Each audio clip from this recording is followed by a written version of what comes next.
What happens when a band is on the verge of total failure, but then finds the one missing piece of the puzzle that changes everything?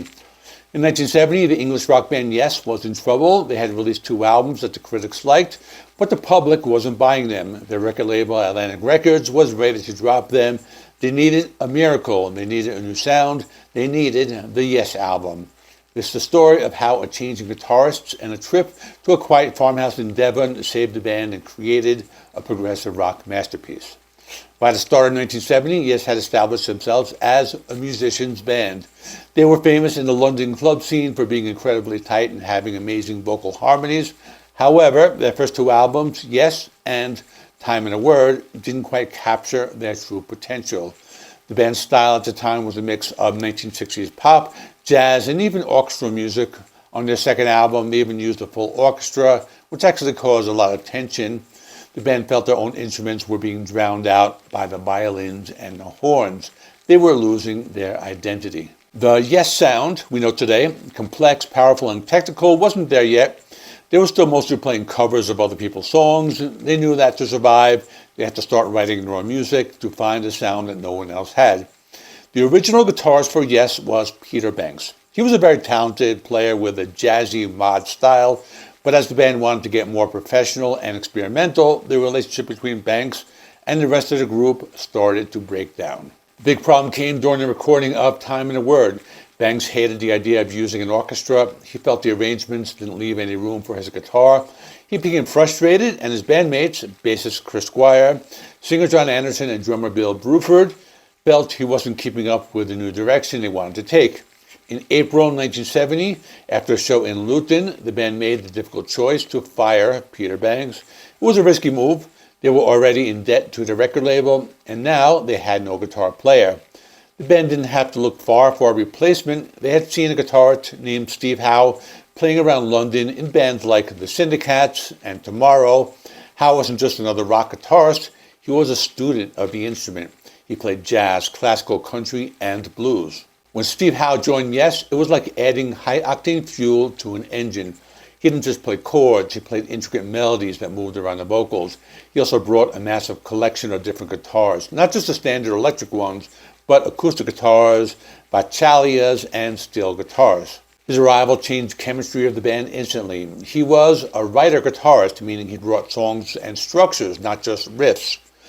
To get the new lineup working, the band decided to leave the distractions of London. They moved into a small, quiet farmhouse in Devon, England. This was a turning point. For the first time, they weren't just rehearsing for a gig. They were living together and writing as a unit. In this farmhouse, they spent months practicing. They would play for hours every day, refining every note. Because they were in the middle of nowhere, they could focus entirely on the music. This was where the long-form Yes songs were born.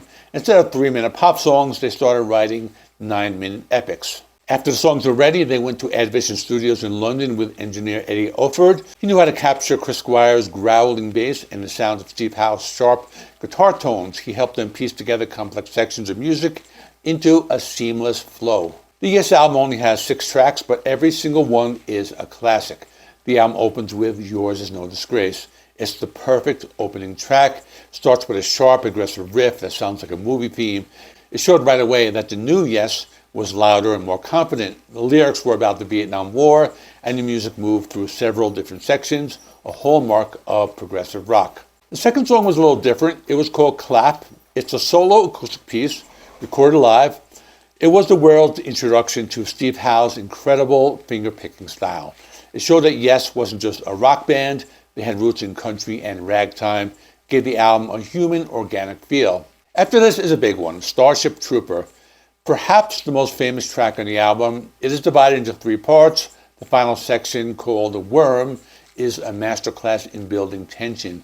It's a simple repeating chord progression that gets louder and more complex as Steve Howe plays one of the most legendary guitar solos in history. I've Seen All Good People is one of those songs that's like a bridge between the old pop sound and the new prog sound. It starts as a gentle folk song with a chess-themed lyric and then explodes into a high-energy rock song. Vocal harmonies here are some of the best the band ever recorded. Next 2 tracks are lesser known, but still pretty good. Perpetual Change, a pretty cool The track uses a cool studio trick. In the middle of the song, two different versions of the band are playing at the same time in different speakers. It's a complex rhythmic puzzle that shows how much they had grown as musicians. But now I want to talk about, in the rest of the video, how did Steve Howe take Yes to the next level? Because I think that's something that's really important to talk about. Because before Howe, Yes was a band that sounded like they were trying to fit in with the 1960s. After Howe joined, they sounded like they were from the future. Howe didn't just stick to one tone. He would switch from a Spanish guitar to a heavy electric sound in the same song. This gave the band a huge sonic palette to work with.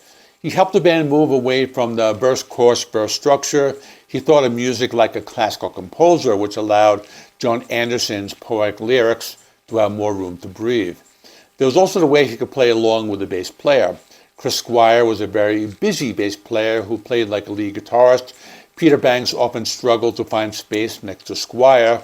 Steve Howe, however, knew he wanted to weave his lines in around the bass, creating a dense, rich texture that became the signature Yes sound. The Yes album was a massive success. It hit number 4 on the UK charts and finally gave the band the breakthrough they needed in America. It proved that audiences were ready for longer, more complex music. It laid the foundation for everything that came next, the Capes, the stadiums, and the legendary status they hold today. Without Steve Howe, Yes might have been a forgotten 60s band. With him, they became the kings of progressive rock. If you enjoyed this deep dive into the Yes album, make sure to hit the like button and subscribe for more classic rock history. But the story doesn't end here. After the success of this album, the band made a huge change. They brought in a keyboard wizard named Rick Wakeman and recorded an album many consider one of the greatest prog rock records of all time. And that should be appearing on your screen right now, which is the album Fragile. It's a review of that. I did it a couple of years ago, but I wanted to bring it up again. And we can see how the band went from the great to legendary. So that is all. Thanks for watching. See you in the next one.